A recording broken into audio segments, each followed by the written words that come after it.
De vuelta en Ahora es Cuando. Conversamos esta mañana con el fiscal nacional Ángel Valencia, que está con nosotros aquí en el estudio. ¿Cómo le va, fiscal? Bienvenido. Muy bien, muchas gracias por la invitación. A ver. Fiscal, a ver, es que tenemos una lista enorme de cuestiones, porque hay varias investigaciones en curso que son novedosas, ¿verdad? De las cuales queremos aprovechar de preguntarle, pero también está este cuestionamiento permanente a partir de dichos de gente que opina y también de imputados, ¿verdad? Como Luis Hermosilla al salir de la cárcel, que criticó ácidamente el proceder y la actuación del Ministerio Público y habló de esto de la justicia matinal y que se está manipulando pruebas, manipulando declaraciones y que se trata tratando de inculpar a gente inocente. Más atrás están las filtraciones y hay una serie de cuestionamientos adicionales. ¿De qué manera se hace cargo usted, fiscal nacional, de esas críticas que vienen de alguien que está saliendo de la cárcel y está sometido al accionar directo de la institución que usted encabeza? Sí, mire, afortunadamente Chile es un país democrático donde hay libertad, la libertad de expresión se encuentra asegurada. Y respecto de los reproches que puede hacer cualquier imputado respecto a la actividad de la Fiscalía, existen ciertos mecanismos legales para poder hacerse cargo de ello. Si corresponde que un juez los resuelva, esa persona los plantearía ante los tribunales. Si corresponde que la autoridad disciplinaria o administrativa del Ministerio Público, ya sea un fiscal regional o este fiscal nacional, los resuelva, los resolveremos si ellos son planteados formalmente. Pero ¿y no han sido planteados formalmente en este caso? No del mismo tipo, pero ha habido planteamientos que el señor Hermosilla y su defensa han efectuado, incluso algunas denuncias penales. Por las filtraciones, fundamentalmente. Exactamente, principalmente, y que están siendo investigadas. Por lo tanto, a aquellos planteamientos o reproches o denuncias que él manifiesta por los canales oficiales, le estamos dando el trámite que corresponde. Pero lo que no corresponde es que me haga cargo de observaciones que se plantean simplemente a través de los medios de prensa. Fiscal, todo eso está en el contexto que describíamos, ¿verdad?, de las varias críticas y los varios cuestionamientos. Y probablemente uno de los focos fundamentales estuvo en el pronunciamiento que tuvo finalmente la Corte Suprema respecto del fallo de la Corte de Antofagasta sobre el caso Procultura. Específicamente la ilegalidad del pinchazo de Josefina Uneus. Usted decía el otro día que la ilegalidad del pinchazo es un paso en falso. Desarrolla la idea, porque tenemos un dictamen de la Corte Suprema aquí, ¿verdad?, que ha sido bastante sometido a juicio también público. Hemos visto columnas que van y vienen, cartas que van y vienen, que respecto de que el voto de mayoría es un voto poco sólido, que no se hace cargo del tema de fondo, que el voto de minoría sí, etcétera. Pero ¿por qué usted dice que es un paso en falso? Bueno, porque evidentemente perdimos en algo importante. ¿Un paso en falso del Ministerio Público? Es un paso falso de la institución, pero no es, tal como lo he manifestado, no significa que esto dañe severamente la investigación, me explico, ni que la investigación esté en cuestionamiento en su amplitud, ¿no? Me preguntaron si yo consideraba que era un paso en falso y dije, bueno, la verdad, están negando que hemos tenido un traspié, no tiene sentido, pero eso no significa que la investigación en su conjunto esté en riesgo, ni mucho menos. ¿Pero qué proceso de autocrítica ha hecho el Ministerio Público sobre ese paso en falso? Revisamos normalmente los fallos, o sea, periódicamente, esto es una cosa habitual. Revisamos periódicamente tanto la Unidad de Recursos Procesales como incluso el Consejo General de Fiscales Regionales, los fallos más de la Corte Suprema más relevantes, y en función de aquello, de las variaciones jurisprudenciales, vamos tomando en algunos casos decisiones respecto a los criterios de actuación de los fiscales. Pero muchas veces eso implica modificación de procedimiento, otras veces también hay un diagnóstico que eventualmente la jurisprudencia podría variar, entonces a veces insistimos en ciertos planteamientos, pero creo que con lo que me quiero quedar del fallo de la Corte es que, como usted sabe, los fallos de la Corte Suprema tienen un peso muy importante, pero solo tienen valor respecto a la causa en la que se pronuncian. Y aquí hubo una serie de adjetivos bastante altisonantes calificando la actuación de la Fiscalía en esa diligencia en particular, pero finalmente... Florido le pusimos nosotros. Ya, Florido. Pero finalmente es un fallo de mayoría. Esos son 3 votos contra 2, por lo tanto, lo que uno puede concluir de eso es que si bien, como me decía un colega una vez, la justicia a veces de manera muy fría puede definirse como lo que en una sala de 5 ministros votan 3, o en una sala de 3 ministros votan 2, al menos desde el punto de vista legal o jurídico, ¿no? Lo relevante es que me parece que existiendo votos de minoría, o sea, es muy poco estéril, no tiene mucho sentido discutir Si acaso aquí el problema era un problema básicamente jurídico, ¿no? Y no más profundo que eso, pero tampoco menos relevante que aquello. Pero no había acá una cosa evidente, descomunal, manifiesta, me explico, como muchas veces grosera, como lo que muchas veces se planteó. Claro, lo que pasa es que lo que hace ese fallo es que termina por validar de alguna manera la resolución anterior de la Corte de Apelaciones. En un aspecto que... Pero yo quiero, por favor, que algo se entienda. Quiero ser claro en algo. Nosotros no compartimos el contenido del fallo. Seguimos pensando que se actuó de manera correcta. Es que a eso quiero apuntar. Que la Fiscalía con Coquimbo actuó de manera correcta y seguimos pensando... Que la Corte de Apelaciones lo que básicamente cuestiona, y que todavía ha costado poder entender, es básicamente y en la esencia por qué se intervino un teléfono que no le pertenecía al que estaba siendo investigado. Es que lo que ocurre es que ahí hay un... ¿Por qué se intervino el teléfono de Josefina Uneus? Que se utilizó el argumento de que aparecía en DICOM y que aparecía el nombre de él, y luego el cambio de idea de que eventualmente ella era objeto de interés, que nunca quedó del todo claro por qué finalmente se intervino el teléfono de ella al momento de solicitar la intervención de un teléfono que en estricto rigor parecía ser de Alberto Larraín. Lo que se plantearon los alegatos es que había un antecedente documental que atribuía ese número telefónico al señor Larraín, que una vez que se detectó que no era el señor Larraín el que estaba hablando, con bastante celeridad, aparentemente, eso es lo que se ha planteado. Yo tengo que resolver de todas maneras un informe que se me remitió para el efecto de que decía si abro o no abro una investigación disciplinaria. Estoy tratando de reproducir lo que hemos alegado. Sí. ¿Okay? Les ruego no entiendan que detrás de esto una opinión, que se manifestó que con bastante celeridad se habría comunicado esto al fiscal, y que el fiscal se manifiesta con bastante celeridad en opinión de ellos, habrían hecho presente esto al tribunal, y que el tribunal habría autorizado continuar con la interceptación respecto a ese número, aunque al parecer ya no correspondía al señor Larraín, pero finalmente la Corte entendió que eso no era suficiente. Mire, hay una discusión bastante rica que está resuelta. Tengo una duda, perdona. Que llegó hasta el Tribunal Constitucional, ¿no? Sí, acerca de... Es que fiscal, para entender bien, porque si se le hace saber al tribunal que autorizó la intervención del teléfono que en el fondo el teléfono intervenido no era el que se pretendía intervenir o no pertenecía a la persona, porque la Fiscalía continuó con la indagatoria de ese teléfono, si es que ellos mismos advirtieron que no era el teléfono que querían investigar. Porque los fiscales entendieron, según ellos han manifestado, ya han manifestado en los alegatos, ya han manifestado en los recursos de apelación, de que la información que se estaba obteniendo era de utilidad para la investigación, porque de que aparecía como de interés para la investigación. Y por eso entonces solicitaron continuar con la escucha. Ahora esto está resuelto por la Corte, pero detrás de esto también hay una pregunta en respecto a la cual nosotros tenemos bastante claridad, en orden a si es procedente o no dentro de nuestro marco constitucional solicitar una medida intrusiva respecto a una persona que no tiene la calidad imputada. Y nosotros hemos sostenido reiteradamente con una medida intrusiva, por supuesto, que se puede pedir con autorización judicial respecto a una persona acerca de la cual después en el futuro no va a tener la calidad imputada, e incluso de víctimas, una medida intrusiva en general. Y les voy a poner un ejemplo muy sencillo. Muchas veces cuando las personas están desaparecidas, están en una presunta desgracia o hay antecedentes de un secuestro, un elemento importante es ver si tiene movimientos bancarios. Yo creo que eso es bastante obvio para todos nosotros, que sabemos que muchas veces las personas son secuestradas y una de las cosas que hacen los secuestradores es quitarle sus tarjetas y obligarles a entregar sus claves para los efectos de sacar dinero, por ejemplo, o hacer compras o algún tipo de movimiento financiero. Por lo tanto, ver sus movimientos financieros aporta información útil. Y tú cuando estás pidiendo abrir esa cuenta, que muchas veces la familia no tiene la clave, y le estás pidiendo autorización judicial, tienes que pedir autorización judicial para abrirla. En consecuencia estás pidiendo una medida intrusiva, porque eso es meterte en la cuenta corriente de alguien, de una persona que al parecer es una víctima. ¿Entiendes? O sea, las medidas intrusivas pueden ser útiles respecto a personas que no son necesariamente los imputados. Estoy poniendo un caso de una víctima.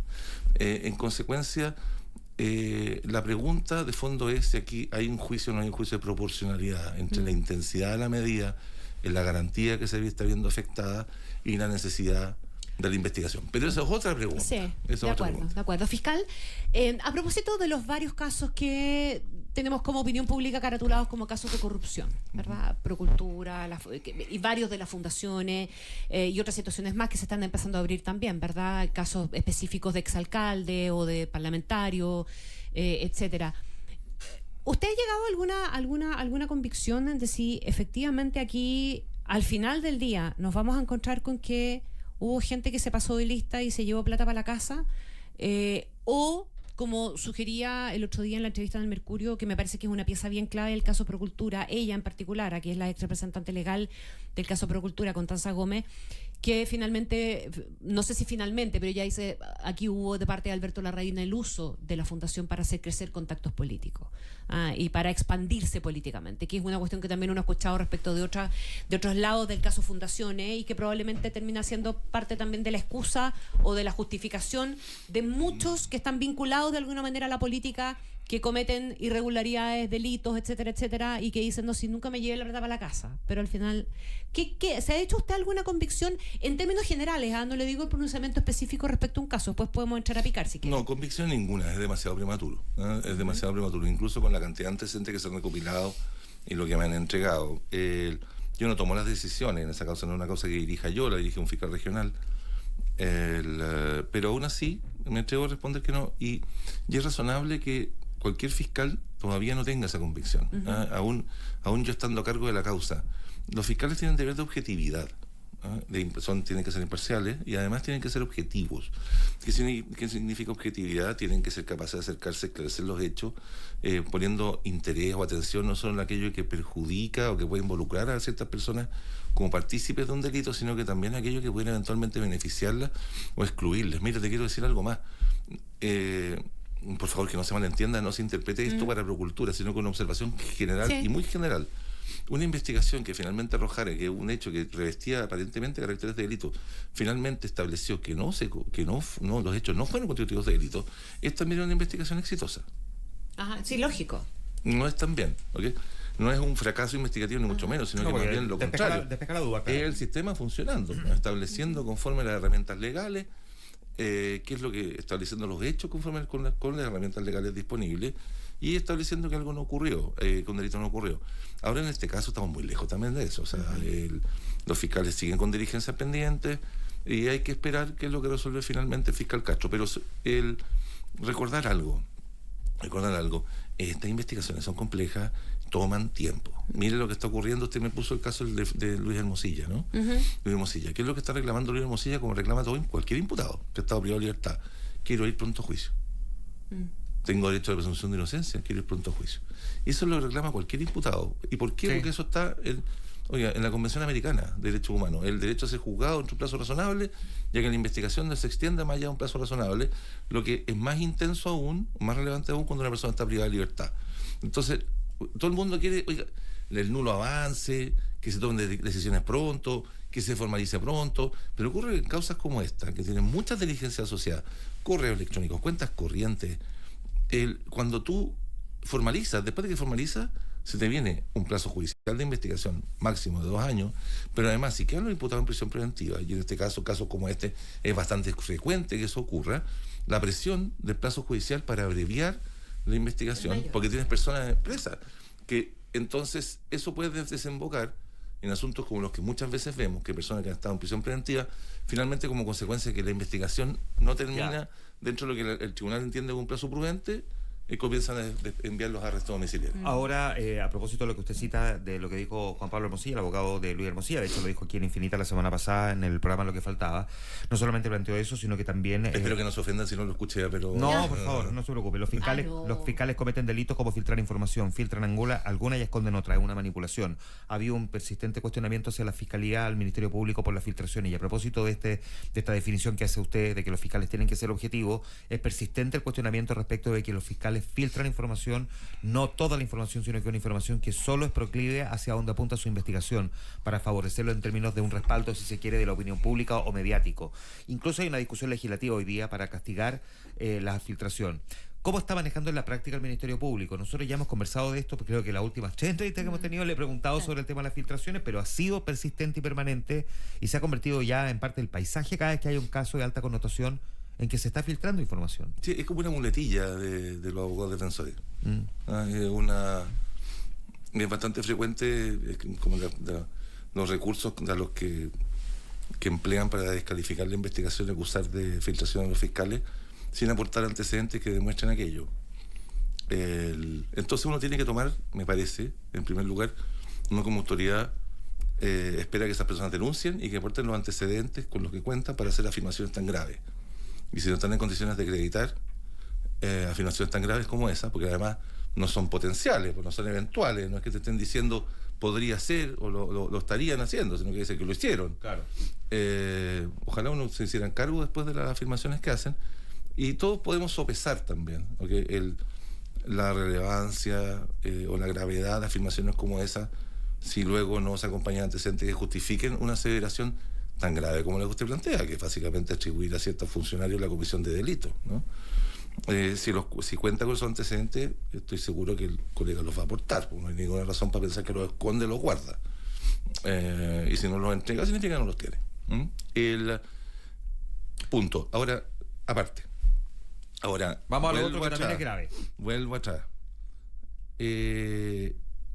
Lo que más se perjudica, o sea, ciertamente las filtraciones son empleadas muchas veces para dañar la reputación de las personas que se encuentran involucradas en una investigación. Por eso es que hemos planteado, de manera a esta altura ya casi majadera, ¿no?, que tiene que regularse, modificarse las normas del Código Procesal Penal que permiten a cualquier persona presentar una querella y acceder a la carpeta investigativa. Exactamente, en los casos de corrupción pública, porque eso no ocurre en otros casos. No, en los casos en los que hay delitos que atentan contra la probidad, que cualquier persona puede querellarse. ¿Dónde está la política metida entre medio? ¿Y dónde está la política metida entre medio? Y entonces una regla que de alguna manera, si usted se queja o reclama contra la judicialización de la política, ¿okay?, o la politización de la justicia, bueno, esta norma de alguna manera contribuye a ese fenómeno.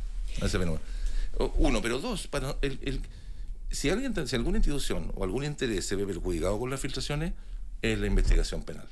O sea, es el interés que persigue el Ministerio Público de que haya una investigación penal más efectiva, más eficaz, se ve también perjudicado con las filtraciones, porque se toma conocimiento de antecedentes que deberían ser reservados, y esos antecedentes, mientras se mantienen en reserva, las investigaciones son más eficaces. Cuando los antecedentes se conocen, las investigaciones pierden eficacia.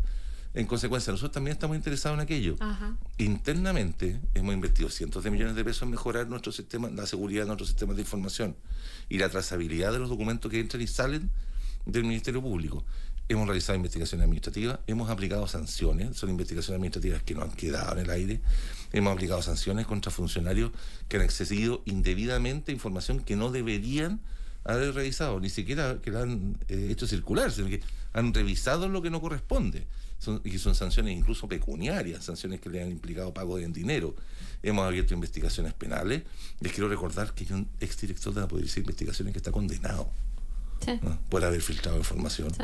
O sea, el fiscal Palma, el fiscal regional Carlos Palma, la querella de capítulo, el centro de la querella de capítulo es precisamente haber filtrado información de una causa al abogado Luis Hermosilla. Es decir, hemos, a través de actos concretos, mostrado una intención. Perdón la... Sí, no, está bien. A propósito de la judicialización de la política, y ojalá respuesta corta porque sabemos que se tiene que ir, pero ¿cuánto evalúa, cuánto sopesa el Ministerio Público también, cuándo se mete y cuándo no se mete, y qué posibilidad de éxito pueden tener también algunos casos? Estoy pensando, por ejemplo, recién, Sierra Bella. Terminó en nada, digamos. Nada. El día que hagamos esos cálculos, lo que no sí, por cálculo, sino que por viabilidad, por... No, nada. Lo que sí importa, y esa es eso es lo relevante, es que uno tiene que hacer dos juicios significativos. El juicio número uno, que lo tiene que hacer siempre. Juicio número uno, la cantidad de recursos que implica un esfuerzo investigativo, versus los desafíos que tenemos, la importancia de las causas, las penas asociadas. Eso lo hacemos siempre, pero eso tenemos que hacerlo aquí también. Y segundo, junto con aquello, la intensidad, un deber que tienen que hacer todos los fiscales, la intensidad de las medidas, qué es lo que se puede obtener con las medidas, y de nuevo, la gravedad de los hechos investigados, y si efectivamente hay un juicio de proporcionalidad entre la cantidad de recursos que se tienen y los perjuicios o la posibilidad de éxito del caso. Ya, le hago la última pregunta, la más complicada justo cuando se tiene que ir, pero se la tengo que hacer igual porque de todas maneras quedo dando vueltas. No, por favor. Ya me conoce, fiscal, sí. Estuvo sentado yo no he hablado mal del No. Está muy bonito. Está bonito el estudio. Está bonito el estudio. Oiga, fiscal. Me parece injusto que digan lo contrario. A propósito, porque Oscar Landerreche, que estuvo aquí, hizo esa crítica cuestionando el Frente Amplio, diciendo por qué no respaldaría el Frente Amplio, que tiene muchas diferencias con el Frente Amplio. Me gustaría que si hay un gobierno de derecha traten de no derribarlo, apuntar al Frente Amplio y convertir al país en un maldito infierno y quemar iglesias. Quiero ver eso. ¿Estoy convencido de que va a ocurrir? No. Déjeme preguntarle a propósito de eso, porque él apunta efectivamente a una cierta responsabilidad política de haber asusado episodios de violencia.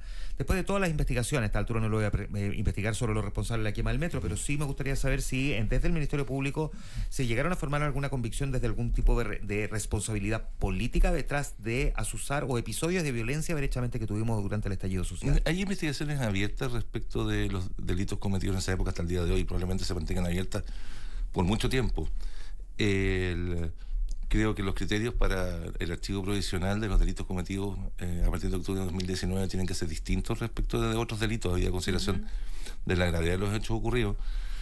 Pero algo que no he comentado y que puedo anticipar es que la unidad especializada en derechos humanos está preparando un informe ¿sobre? Acerca de los hechos ocurridos entre octubre de 2019 y marzo de 2020, porque nos parece importante que haya un reporte de toda la actividad realizada por el Ministerio Público durante ese periodo y cuáles fueron los resultados de las causas iniciadas. ¿Y alguna conclusión así que se puede adelantar? Está en proceso. Están trabajando Ya. en ese informe, pero lo tienen que tener listo este año. Fiscal, esta también puede parecer una pregunta antipática, pero hay que hacerla. Dicho así, suena bien feo, que es como lo estaba reportando Bio Bio. Al fiscal Valencia contrata al cuñado de su compadre Elizalde, a José Roa, que no es un aparecido para nadie, digamos, ¿verdad? Es antiguo militante del Partido Socialista, fue director del Servicio Nacional del Consumidor, trabaja hasta ahora en el Ministerio del Interior.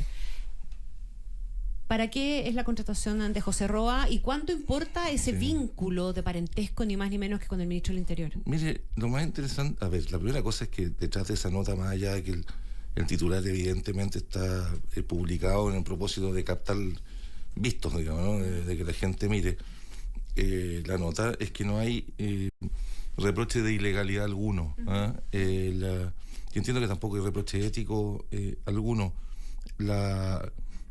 José Roa, aparte de ser abogado de la Universidad de Chile, tiene 3 maestrías, tiene 3 másters. Uno de esos másters es en estrategia de calidad. Y estamos en el ámbito de atención a víctimas y testigos, en la Fiscalía Nacional, en el ámbito de atención a víctimas y testigos. Estamos en un proceso de evaluación de lo que hemos hecho, y estamos en un proceso de diseño de la política de nuevo trato a víctimas y testigos, con un enfoque especial en el ámbito de calidad de atención. Okay, yo me imagino que alguien que viene del CERNAC tiene esa experiencia, pero es un nombre incómodo, fiscal. Sí, puesto así. Sí, pero mire, la verdad, Connie,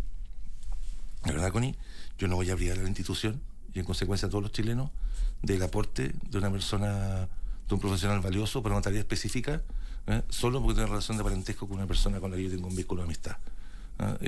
Si no hay ningún reproche legal ni ético a una contratación de ese tipo. No lo voy a excluir por esa razón, más aún si nos puede prestar un servicio valioso.